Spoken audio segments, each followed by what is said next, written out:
Welcome to Inside Auto Podcast, where we feature everyone and anyone you'd want to talk to in and out of the automotive industry. Ilana Shabtai here, host of Inside Auto Podcast, where we interview top dealers, GMs, marketers, entrepreneurs, and thought leaders in and out of the automotive industry. And before we introduce today's guest, this episode is sponsored by AutoLeadStar.com. AutoLeadStar is automotive's first and leading customer data and experience platform, CDXP. Top dealers invest in CDXPs to unify dealership data sources, automatically create one-to-one customized journeys, and execute omni-channel shopping experiences. Today, we have Eric Babosa with us. Eric, thank you for joining us. Absolutely. Thank you for having me. Yes, I am looking forward to the conversation. Eric brings a lot of interesting and unique new topics to Inside Auto. But before we jump into it, let me quickly give you an intro. Eric has been in the industry for over 23 years. He's a multi-talented, top-tier automotive dealership business leader known for having strong ability to drive sales and operational excellence with experience in finance, budget management, and customer service. Eric is valued for having accomplished volume and profit records in selling new and pre-owned cars. He's decisive, forward-thinking, and innovative. Eric is now the managing partner at Henson brand CDJR, Ford, Chevrolet, GMC, Buick. So lots of really exciting experience, an amazing leader, it sounds like. So hopefully we'll get into that as well. Again, thanks for joining us today. Yeah, awesome. Whoever wrote that, I want them on our team. That was great. I picked pieces from different places, so it's probably your team. So good job. Yeah. So before we get into, like I mentioned in the beginning, Eric and his team is doing some really exciting things, mostly on social media, but also just innovation and some HR stuff as well. They have, I think, over 50% of their team is women. Correct me if I'm wrong with that number, which is really outstanding to see in automotive. Before we get into that, just give us a quick bio and how you got into automotive. I'm originally from Puerto Rico, but when I got introduced to the auto business, I was living in Southern California, and a friend was working at a dealership, and I was washing cars or whatnot. And then he said, "Hey, you should do sales." I went the dealership, Monty, Chevrolet, Hyundai, and Jeep. Weird dynamic now that you think of it. But that's what it was. And I started selling cars. I loved it. I was 18 years old. And I went from there to, being what they used to call internet managers, fleet managers, and then finance. And I got in management really early, then moved to Texas and full in 2007, I believe. And then came to Houston in 2008. And then my first GM opportunity happened with RFJ, Rick Ford, in 2015. And then almost 4 years ago, I joined Foundation, and now I'm a managing partner at Henson brand. Yeah, wonderful. And so I got connected with you through Delano Palmer, who was on the podcast, and mentioned to me, you have to have Eric on the podcast because he is the number one social media dealer in all of the United States. I want to hear more about this. Ever since he introduced us, I also have been following you on LinkedIn, and I noticed that you have a very strategic Facebook Live event for the dealership that you've been running. So tell us a little bit about that and how that's helped you sell more cars. What we did, it goes back to how it all started. I've been in marketing forever, right? Since I was 14 years old, I'd rent a house out, pass out flyers in California, and I had this entrepreneur spirit. So think about 14 doing flyers, DJ. You were the Airbnb before Airbnb. You were Airbnb on paper. Yes, and went from a house to big events. But marketing is a big deal for me. So it was weird because I wasn't trying to market. I was trying to find a way to give people an opportunity to buy a car cheap, right? Like we promote a car for $500. And I wanted it to go in somebody in need, somebody that didn't have a car but had $500, and that would change, their lifestyle or what they had going on. And what happened one day was I had a call from a teacher in Alba, Texas. I can say her name. Her name is Vicky, and she calls me. She says, "Hey, I have this student. Her name is Lily. Her mom needs a car so that she's able to take Lily to her St. Jude appointments because she was fighting leukemia." and really struck me. And what we decided to do is give them a car. Wow. And the impact it had on that family, me and the staff. Then we started giving away cars on social media. Then go forward, I came to Henson, and we did what we've been doing, giving away a car to people in need, or someone in need. And it blew up. It went viral. It had like 7 million views or something. And then I started saying, okay, now we have to be responsible because we have all these eyes on us. Now let's capture, what we do. And then we've gone through that. One unique thing is that we try to keep both things separated. The giveaway is the giveaway. We do that because that's what we want to do. Now that we have this exposure, then we advertise on a different end from that. But we try not to advertise on that because there's a reason we do that, and we don't go away from that. That's to help somebody, and that's that. And and I love that stems from that story too. It's inspired by something that you obviously were moved by, and then you don't want to, taint that with the advertising that you're doing separately. If I understand correctly, yeah. I knew what it's like not to have a car, Mm-hmm. To be able to get to work, not to be, my mom was a single mom. So I know all these things that I went through that I was like, now I have the ability to help somebody. And I think that's why it's been good for us, because it came from a good place. Yeah, I totally believe that. Mm-hmm. Yeah. So you also mentioned that the stores that you're managing right now are in a 4,000 people town. Yeah, population, I think, is just. Wow. So that might be different from the previous stores that you were managing.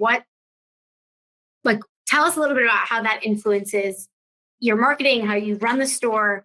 There's probably advantages and disadvantages, I'm sure. Well, I've been in the Metroplex. I've worked in Southern California. I've worked in Houston. I've worked in Dallas. I've worked in Miami. Coming to a town of 4,000, that was unique in itself. I'll be honest, it was a little scary. Because I'm used to traffic, high volume. The smallest town before that was 25,000 people, but it was around Dallas, so I can still pull.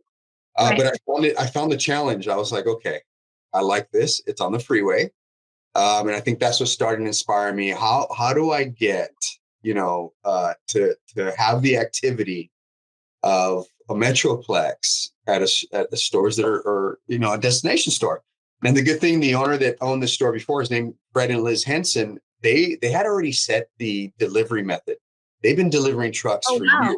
Yeah. So when I came here, he said, Eric, we've been delivering this, and then I said, okay, perfect. So you already have a foundation for it.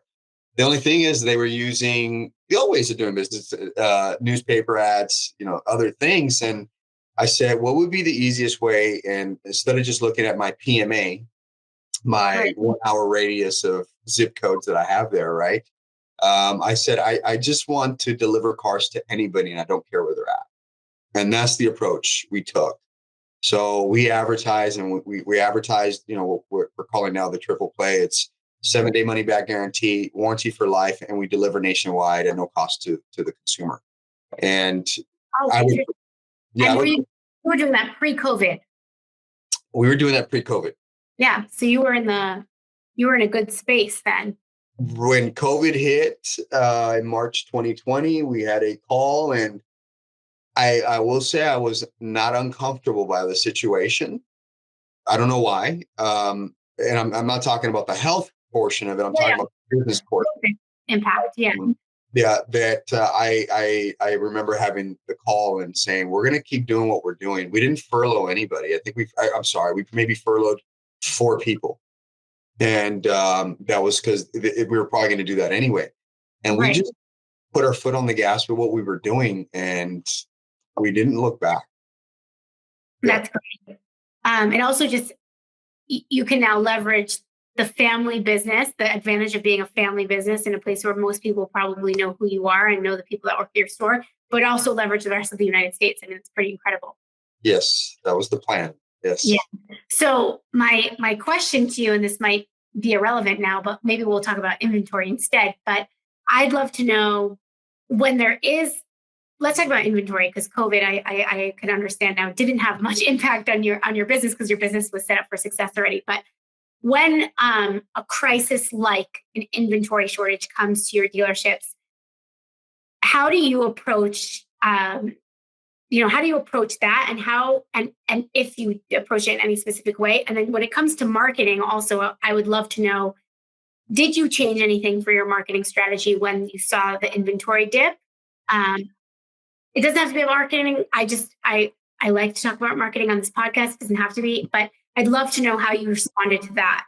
Well, it's all marketing. Yeah. Well, there you go. Was all marketing.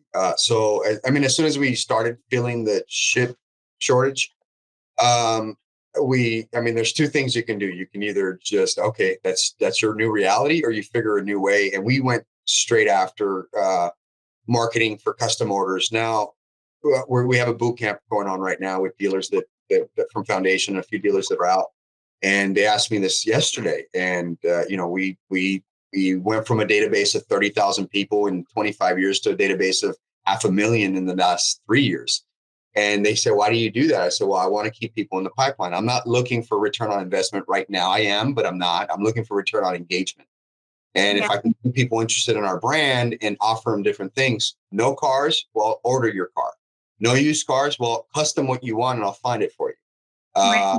Financing was the other thing. Special finance. We went after, we have something called HensonCredit.com to give people an opportunity to go for a loan and get them started in that journey. So we just shifted. We went after, we really went after custom orders and whatever it is that you're looking for, we can get it.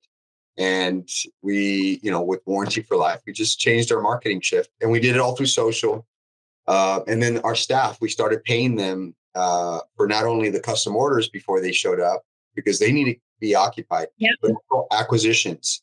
We went after acquisitions. Like, we want your used car. We want to appraise your used car. So I think it's just, you have to adapt. That's the deal now. It's what you did 10 years ago could change in 6 months. What used to last 10 years, you have to be very informed and be able to shift. Yeah, 100%. And I think that's the takeaway here. You said that you went from 30,000 to 500,000 in your contact database. How do you successfully manage all of those contacts? We don't. You don't. So what's the system? We're working on it. We didn't expect to have, we get 200 leads a day. No, it's a lot. Yeah. We're using systems, and if it's okay, we have tools that we use. Some are texting tools that we have within our company. Connect AI is one of them. We were podcast last week. Okay, Kobe. Yeah. So and Jared Kilway were just on the podcast last week. It was released last week. So yeah, we're familiar. I've been. I think they piloted this store when they first started, and again, like everything, it's got its little things. But what we do is we drive all the traffic to our website. First, you got to capture it. Yeah. Okay. So you've captured it. They go to the website, they register. Then you gotta follow up with them. So the easiest way for us is a quick text. So that way they know that, hey, somebody's talking, right? Yep. And that's where Connect AI comes in. Yes. And then after that, if they say, yeah, they're engaged, it turns into a lead to our salespeople that goes in our CRM. And then we start a follow-up process. And now we have a central BDC. We had a CBDC, what I call social media BDC. So as soon as a consumer responds to us on Facebook, they're on there, But yeah, it's a work in progress, because I have never dealt with the amount of leads we have. Yeah. Wow. And so you said you have a central BDC. Your BDC sits for all the stores in one location? It's at a corporate office in Foundation, yeah. Oh, great. Yeah. Okay. So we talked a little bit about this also before we signed on. Foundation is the larger corporation that Henson belongs to. How many stores does Foundation have? As of last Friday, 35. Congratulations. What'd they acquire? Yeah, Kevin and the team have done a great job. And I mean, you're talking about 3 years. Wow. Yeah. Wow. What's their newest store? The Jones Group in Tennessee, 5 stores out there. They have they had an amazing operator owner and a system that's very unique that we're trying to adapt. That's a pretty unique. Can you share it? Can you share it on the podcast? No. Probably not yet. All right. We'll stay tuned. That will be part 2. Once you've implemented it. Right. Yeah. Okay. And I would say, just because there's so much information here, if you can wrap up for the dealers that are listening and that listen to this podcast, if they want to start a unique social media strategy, meaning, of course, every dealer is investing in Facebook ads and they're organic, but if they want to kind of follow this lead and really invest in some kind of unique, whether it's the boot camp or the Facebook Live or the giveaways, what would you suggest? How do they start? First, commit to a plan. And if a dealer's watching this and they need any help, I haven't been open to it, but I am open to it now.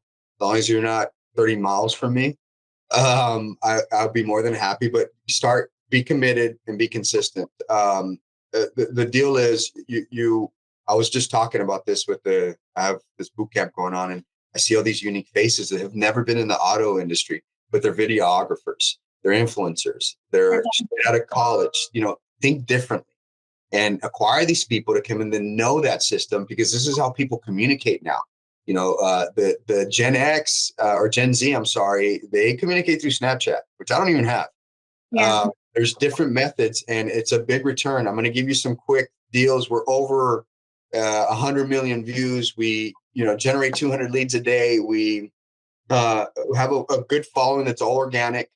And it's the easiest way. Instead of going out there and doing your process for a rapport, like meet and greet, do all that, you do it through social. So by the time they come in or interact with you, they already know you.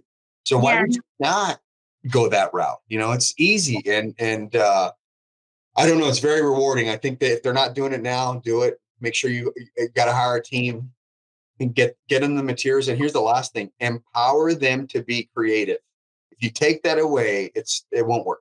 It won't work, right? Like, look at TikTok. This is why I don't have TikTok, but I look at the TikTok and I see the content is so creative. I'm always so impressed with just people out there. And I'm always thinking, how did I not think of that, that funny content about, how my husband, whatever, doesn't clean that. There's all these funny things about it's just unfortunate. It's just unfortunate that I don't have that knack of creativity, unfortunately, but dealers should find people that do, because I think that really helps people connect with the brand. Yeah. And they got to remember, when something like that happens, and like we have a store, Freestone, that's in our group, that is a video goes 66 million. Wow. You just branded to 66 million people. Then you got to put a plan to get your name out to all of them, website links, phone numbers, all that stuff. So, yeah. And you guys are obviously working on that, especially with this new team, I'm assuming. We've been doing it. That's how we. Yeah. The problem is that we do it.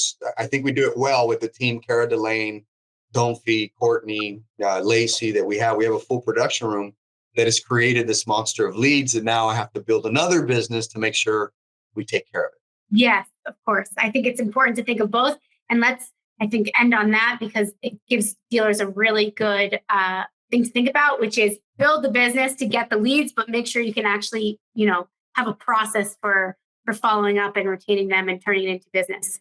Absolutely. Awesome. Eric, thank you so much. And for those listening, this is Inside Auto Podcast. You can find us on all mainstream outlets, Apple, Spotify, InsideAutoPodcast.com. You can find all the information there. Thank you so much, Eric. Awesome. Thank you. Thanks for listening to Inside Auto Podcast. Check out our other episodes with top entrepreneurs and industry leaders.